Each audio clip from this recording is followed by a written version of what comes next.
Toute initiation est une naissance spirituelle. N'oubliez pas que le crime se cache dans l'encens de la prière, que le crime se mêle au parfum de l'oraison. Les faux Christ ont bien souvent une apparence sublime.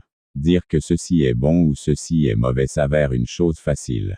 Mais connaître le bon du mauvais et le mauvais du bon, c'est très difficile.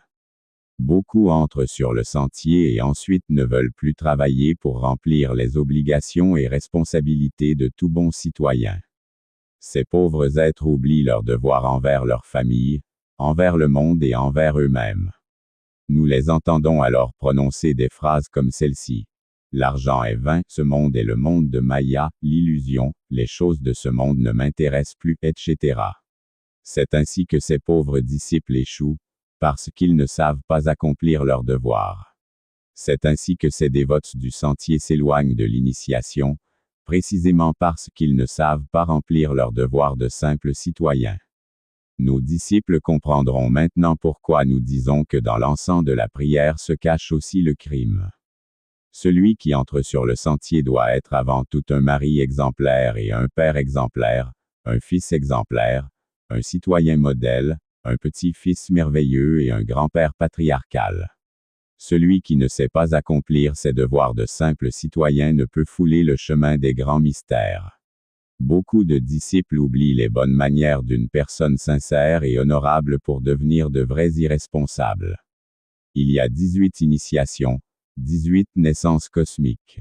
Il y a 9 initiations des mystères mineurs et 9 initiations des mystères majeurs. L'initiation, c'est ta vie même. L'initiation est une chose qui relève de la conscience. Notre conscience est une étincelle détachée de la grande conscience cosmique. Nous avons eu une conscience minérale, végétale et animale. Maintenant nous avons une conscience humaine. Notre conscience s'éveille progressivement à des états plus élevés de l'être et de la vie. La connaissance qui ne devient pas conscience ne sert à rien. Des millions d'étudiants spiritualistes étudient nos œuvres. Mais la connaissance intellectuelle des vérités écrites ne sert à rien. L'important, c'est d'avoir conscience de ces vérités. Des milliers d'étudiants spiritualistes croient avoir conscience des vérités qu'ils ont lues. Pauvres gens, ils se trompent. Seuls les grands maîtres des mystères majeurs ont conscience de ces vérités. Les étudiants des écoles de spiritualité sont des perroquets qui répètent ce qu'ils lisent, sans plus. Ainsi donc, l'important c'est l'éveil de la conscience. L'intellect est une fonction de l'âme animale. La conscience est une fonction de Dieu. Il existe une grande montagne, sous laquelle se trouve l'abîme. Celui qui veut sortir de l'abîme doit escalader la montagne. Il y a 2 chemins pour parvenir au sommet. Le premier chemin monte en spirale autour de la montagne et se rend ainsi jusqu'au sommet. Le deuxième chemin est le chemin étroit, resserré et difficile, qui mène en ligne droite jusqu'à la cime. Toute l'humanité souffrante monte par le chemin en spirale. Seuls les initiés montent par le chemin étroit.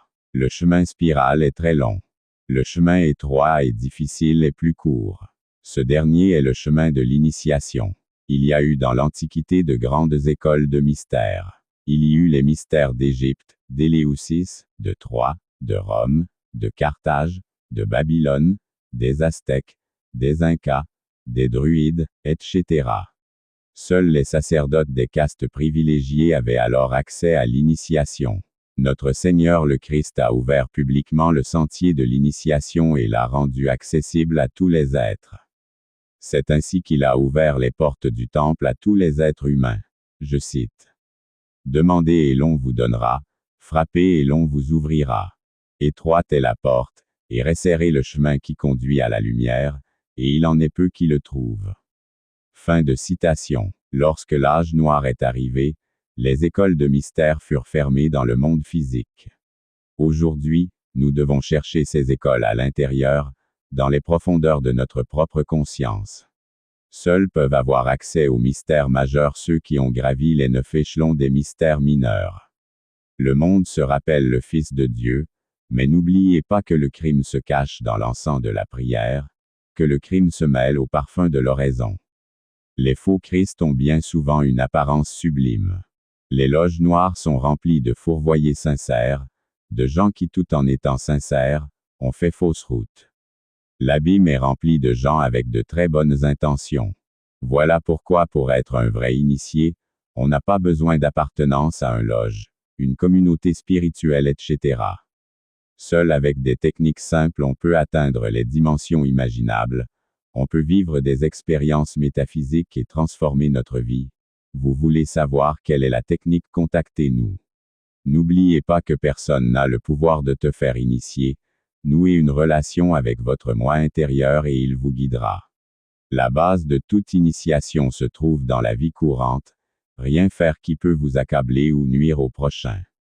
Abonnez-vous sur la chaîne, activez la cloche pour être notifié lorsque les nouvelles vidéos seront publiées.